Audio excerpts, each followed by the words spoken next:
इस मूवी की स्टार्टिंग में हम फादर मैक्स को देखते हैं जो कि किसी के शरीर से बुरी आत्मा को बाहर निकाल रहे थे। वो ऐसा करने में सक्सेसफुल भी हो जाते हैं और हम देखते हैं कि वो आदमी पूरी तरह से ठीक हो चुका है। फादर मैक्स ने इसी तरह कई आत्माओं को बाहर निकाला था और वो इस पूरे प्रोसेस को लाइव टेलीकास्ट करते थे जिन्हें लाखों लोग देखने के लिए आते थे।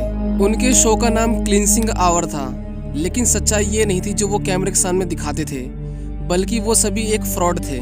मैक्स जिनकी बॉडी से आत्माओं को निकालता था वो कोई आम आदमी नहीं हुआ करते थे, बल्कि वो सभी एक्टर्स थे जिनको ऐसा करने के लिए पैसे दिए जाते थे। मैक्स का एक दोस्त भी था जिसका नाम ड्रू था।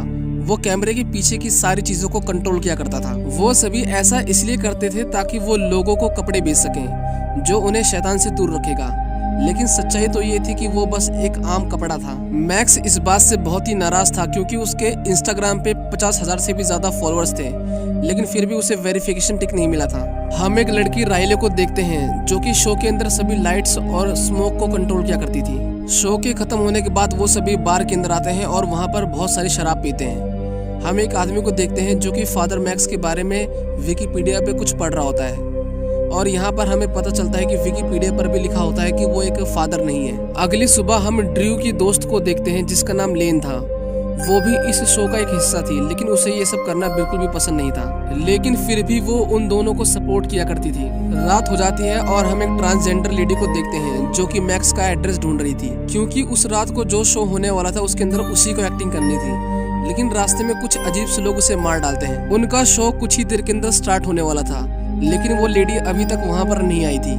ड्रू इस शो को कैंसिल नहीं करना चाहता था, इसलिए वो लेन से कहता है कि तुम उसकी जगह पर एक्टिंग कर लो क्योंकि तुमने भी ड्रामा स्कूल के अंदर एक्टिंग की है। फिर हम उन लोगों को देखते हैं जो कि उनके शो का बेसब्री से इंतजार कर रहे थे। हम यहाँ पर क्रिस नाम के स्टाफ को देखते हैं जो कि बहुत ही अजीब व्यवहार कर रहा था। वो वहाँ पर उल्टी कर देता है। मैक्स उसे कहता है कि तुम्हें इतनी शराब नहीं पीनी चाहिए, खासकर शो के टाइम तो बिल्कुल नहीं। हम ड्रू को देखते हैं जो कि डेविल्स डेटाबेस नाम की एक वेबसाइट को एक्सेस कर रहा था। दरअसल उन्हें डेविल्स के बारे में कुछ भी नहीं पता था, वो तो बस अपना प्रॉफिट निकालते थे। लेकिन उस वेबसाइट के अंदर उन सभी आत्माओं के बारे में जानकारी थी जो इस धरती पर आ चुके हैं।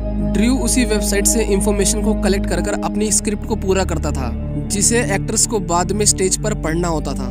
जब मैक्स को पता चलता है कि उनकी एक्ट्रेस की जगह पर लेन वहाँ पर एक्टिंग करेगी तो वो शो को करने से मना कर देता है क्योंकि इससे उसकी इमेज खराब हो सकती थी। लेकिन ड्रू उसे समझाता है कि अगर हमने शो को कैंसिल कर दिया तो हमें बहुत ही ज्यादा नुकसान होगा। शो स्टार्ट होता है और हम देखते हैं कि ड्रू उनके कानों में लगे ईयरफोन से उन्हें गाइड कर रहा था। सब कुछ सही चल रहा था और हम देखते हैं कि हजारों की संख्या में लोग उनसे जुड़ रहे थे। लेकिन क्रिस नाम का एक स्टाफ वहाँ पर घबरा जाता है और वो नीचे गिर जाता है। ड्रू से पूछता है कि तुम्हें क्या हुआ, लेकिन वो वहाँ से भाग जाता है और बाथरूम के अंदर चला जाता है। बाथरूम के अंदर जब वो अपने चेहरे को साफ कर रहा होता है तब वो देखता है कि बेसिन के अंदर पूरा खून फैला हुआ है और वो मिरर के अंदर अपने चेहरे को देखता है जो कि आधा जला हुआ था। वो आकृति उसके ऊपर अटैक कर देती है, लेकिन पीछे गिरकर वो बेहोश हो जाता है। लेकिन हम देखते हैं कि उसके बिना भी शो को आगे बढ़ाया जा रहा था। फादर मैक्स अपनी स्क्रिप्ट को बोलता है, लेकिन जब लेन की स्क्रिप्ट बोलने की बारी आती है तो वो कुछ भी नहीं बोलती। लेकिन शो बिल्कुल असली लगे इसलिए फादर मैक्स उसके ऊपर पवित्र पानी फेंकता है, लेकिन ऐसा करते ही लेन की बॉडी से लाल रंग का स्मोक निकलने लगता है। मैक्स को लग रहा था कि शायद ये कोई स्पेशल इफेक्ट है। वो लेन से धीरे से कहता है कि तुम अपनी स्क्रिप्ट को आगे पढ़ो, लेकिन लेन उसके ऊपर अटैक कर उसे इंजर्ड कर देती है। मैक्स को उसके ऊपर बहुत गुस्सा आता है, लेकिन वो कुछ भी नहीं करता क्योंकि शो लाइव चल रहा था। लेकिन लेन अब एक्टिंग नहीं कर रही थी, बल्कि उसके अंदर सच में शैतान आ गया था। वो टॉमी नाम के स्टाफ को अपने पास बुलाती है और उसकी बॉडी में आग लगा देती है। मैक्स उसके ऊपर चादर डालता है, लेकिन हर वो चीज जो उस आग को बुझा सकती थी उस आग को बढ़ाने लगती है और अल्टीमेटली वो जलकर मर जाता है। वो सभी समझ चुके थे कि ये कोई मजाक नहीं है। ड्रू पुलिस के पास फोन करता है, लेकिन उसका कॉल नहीं लगता। लेकिन जो लोग उनके शो को लाइव देख रहे थे उन सभी को लग रहा था कि शायद ये सभी मजाक कर रहे हैं। वो आत्मा उन्हें कहती है कि तुम्हारे पास सिर्फ 49 मिनट से मुझे यहाँ से निकालने के लिए, और अगर तुम ऐसा नहीं कर पाए तो मैं इसे मार डालूंगी। किसी ने भी यहाँ से भागने की कोशिश की या फिर इस शो के लाइव टेलीकास्ट को बंद करने की कोशिश की तो सभी यहाँ पर मारे जाएंगे। लेकिन उसकी शर्त ये थी कि उसकी बॉडी से सिर्फ मैक्स ही उसको बाहर निकालेगा। मैक्स वहाँ पर रखी बाइबल को उठाकर उनमें से अलग अलग लाइन्स पढ़ने लगता है, लेकिन ड्रू से समझाता है कि ऐसा करने से कुछ नहीं होगा। हर शैतान के लिए अपनी अलग सी लाइन्स होती हैं और जब तक हमें इसका नाम नहीं पता चलेगा हम उसे वहाँ से नहीं निकाल सकते। वो दोनों ऑडियंस से उस लाइन के लिए हेल्प मांगते हैं, लेकिन कोई भी उनकी मदद नहीं करता, बल्कि उन्हें लग रहा था कि ये सब एक मजाक है और उनके लाइव स्ट्रीम में बेकार कमेंट करने लगते हैं। एक आदमी कमेंट्स में लिखता है कि फादर मैक्स को अपने कपड़े उतारने चाहिए। मैक्स ये नहीं करना चाहता था, लेकिन उसे ऐसा करना पड़ता है, नहीं तो वो लेन को मार डालता। ड्रू उसे कहता है कि तुम चिंता मत करो, तुम्हारे कपड़े उतारते ही मैं यहाँ पर लाइव बंद कर दूंगा और कोई भी तुम्हें देख नहीं पाएगा। लेकिन उसके कुछ देर बाद हम देखते हैं कि कैमरास अपने आप ही चालू हो जाते हैं और ये सब कुछ लाइव हो रहा था। मैक्स के कपड़े उतारते ही उसके ऊपर एक सेट गिर जाता है, जिसमें लगी तेज लाइट्स की वजह से उसका शरीर जलने लगता है और उसे अब एक चलते हुए फैन के अंदर अपने हाथ को डालना था। वो ऐसा करने की कोशिश करता है, लेकिन वो ऐसा नहीं कर पाता क्योंकि उसे बहुत ही डर लग रहा था। उसके शो को 5 लाख से भी ज्यादा लोग देख रहे थे, जिनके सामने मैक्स की बेइज्जती हो चुकी थी। मैक्स उससे कहता है कि तुम्हें क्या चाहिए ताकि हम इसे खत्म कर सकें। लेन को एक बार फिर से होश आता है और वो उन्हें कहती है कि तुम्हें लाइव स्ट्रीम को बंद करना पड़ेगा। लेकिन उसके आगे बोलने से पहले वो आत्मा उसकी गले को चोक कर देती है, जिसकी वजह से उसे सांस लेने में दिक्कत आती है। जब मैक्स उसके गले को चेक करता है तो उसे एक कपड़ा मिलता है। ये वही कपड़ा था जिसे बेचकर वो सभी प्रॉफिट कमाया करते थे। मैक्स उसे बताता है कि जो कपड़ा हम आपको बेचते हैं उसके अंदर कोई भी हीलिंग पावर नहीं है, बल्कि वो एक आम कपड़ा है जिसे हमने चाइना से मंगाया था और वो पवित्र पानी वो हमने अपने घर से निकाला था। लेकिन उसका गला एक बार फिर से चोक हो जाता है। जब मैक्स उसके गले में अपने हाथ को डालता है तब शैतान वहां पर आ जाता है और वो उसकी उंगलियों को काट देता है। इस बार उसके गले से एक कॉइन निकलता है। ड्रू समझ जाता है कि इस बार सच बोलने की बारी उसकी है। वो उन्हें कहता है कि इस शो का 70% प्रॉफिट मैं अपने पास रखता हूँ, जिसके बारे में शायद किसी को नहीं पता था। कैमरे के सामने मैक्स उसे कहता है कि मैंने तुम्हें माफ किया, लेकिन कैमरे के पीछे वो उसे कहता है कि तुम्हें सारे पैसे मुझे देने होंगे। एक स्टाफ वहां से भागने की कोशिश करती है, लेकिन शैतान उसे मार डालता है। ड्रू मैक्स के हाथों पर मेडिसिन लगाता है, लेकिन वो देखता है कि उसके इंटरनेट का सिग्नल जा रहा है। इसका मतलब ये है कि कुछ ही देर के अंदर लाइव स्ट्रीम बंद हो जाएगी। ऐसा ना हो इसलिए वो दोबारा से कंट्रोल रूम के अंदर जाता है और वहां पर देखता है कि चूहों ने वहां की वायरिंग काट दी है। वो सिग्नल जाने से पहले वहां की वायरिंग को दोबारा से ठीक कर देता है। वहां पर हम क्रिस को देखते हैं, जिसे अब होश आ चुका था। ड्रू से पूछता है कि तुमने शैतान को देखा है, वो कैसा दिखता है, ताकि वो उसके बारे में जानकारी इकट्ठा कर सके। क्रिस ने जो कुछ भी उसे बताया उसके बारे में वो डेविल्स डेटाबेस में सर्च करने लगता है। दूसरी तरफ क्रिस के ऊपर वो आत्मा हमला कर देती है। किसी तरह उससे अपनी जान बचाकर वो स्टूडियो के अंदर आता है, पर उसके हाथ में बहुत ही नुकीला चाकू होता है। क्रिस अपने सामने कुछ एनिमल्स को देखता है, लेकिन वो एनिमल्स उसके अलावा किसी और को दिखाई नहीं दे रहे थे। वो काफी घबराया हुआ था, लेकिन मैक्स उसके हाथों को पकड़ता है और उससे कहता है कि तुम मेरे साथ प्रार्थना करो। वो दोनों मिलकर प्रार्थना करने लगते हैं और कुछ ही देर के अंदर क्रिस को वो सभी एनिमल्स दिखना बंद हो जाते हैं।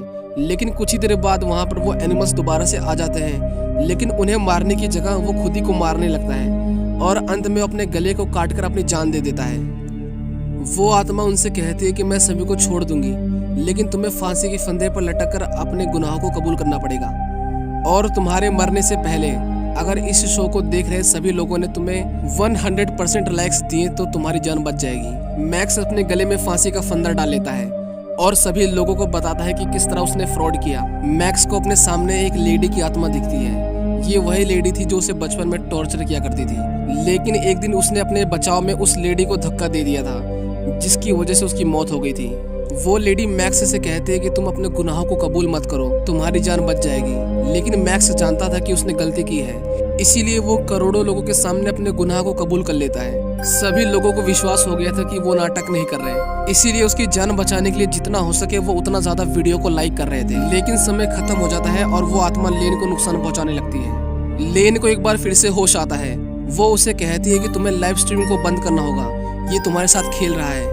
वो समझ जाता है कि वो आत्मा सब कुछ जानबूझकर कर रही है, वो किसी को भी नहीं छोड़ने वाली और इस लाइव स्ट्रीम के जरिए वो हमारी मौत का तमाशा दुनिया को दिखाना चाहती है। वो लाइव स्ट्रीम को बंद कर देता है और ऐसा करते ही मैक्स की जान बच जाती है। वो आत्मा एक बार फिर से आ जाती है और उन्हें लाइव स्ट्रीम चालू करने के लिए कहती है, लेकिन उससे बात करते दौरान उसे कुछ हिंट्स मिलते हैं। जब वो उसके बारे में इंटरनेट पर सर्च करता है तब उसे पता चलता है कि इस आत्मा का नाम एमन है। उसे बाइबल की कुछ लाइंस भी मिल जाती हैं, लेकिन उनकी स्क्रिप्टिंग करने से पहले ही वो आत्मा उसे वायर्स में लपेटकर अपने पास खींच लेती है और वो मैक्स से कहती है कि तुम्हें अभी एक और गुनाह कबूल करना बाकी है। लेन एक बार फिर से होश में आ जाती है और वो इस बार कन्फेस करती है कि उससे मिलने से पहले वो मैक्स के साथ रहा करती थी, लेकिन मैक्स उसे कहता है कि ये बहुत पुरानी बात हो चुकी है, हमें इसे भूल जाना चाहिए। ड्रू को अपने दोस्त के ऊपर बहुत गुस्सा आ रहा होता है, लेकिन वो समझ जाता है कि ये सब एक चाल है, इसलिए वो उन्हें माफ कर देता है। लेकिन तभी स्क्रीन पर एक वीडियो चलने लगती है जो मैक्स ने लेन के साथ मिलकर बनाई थी, जिसे देखकर उसे मैक्स के ऊपर बहुत गुस्सा आता है और वो उसे मारने लगता है। वो आत्मा उससे कहती है कि अगर तुम मैक्स को मार दोगे तो मैं इसे छोड़ दूंगी, लेकिन वो देखता है कि उसे 15 मिलियन से भी ज्यादा लोग देख रहे हैं और यही तो उस आत्मा को चाहिए, इसलिए वो ऐसा नहीं करता और वो उससे कहता है कि उसके गॉगल्स पे लगे हुए बटन को दबाए।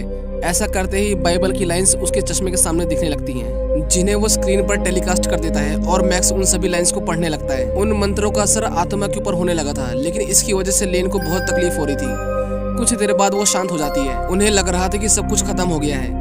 वो लेन के पास जाते हैं, लेकिन लेन उनके ऊपर अटैक कर देती है और ड्रू का गला दबाने लगती है। लेकिन मैक्स अभी भी उन मंत्रों को पढ़ रहा था। वो आत्मा सभी स्क्रीन्स को तोड़ देती है, लेकिन अब उन्हें पता था कि वो मंत्र बाइबल के किस पेज पर हैं। वो बाइबल में से उन मंत्रों को पढ़ने लगते हैं और कुछ ही देर के अंदर वो आत्मा वहां से निकल जाती है। वो तीनों बहुत ही खुश थे क्योंकि उनकी जान बच चुकी थी, लेकिन तभी वो देखते हैं कि उनके पास जो जली हुई बॉडी थी वो मूवमेंट करने लगती है।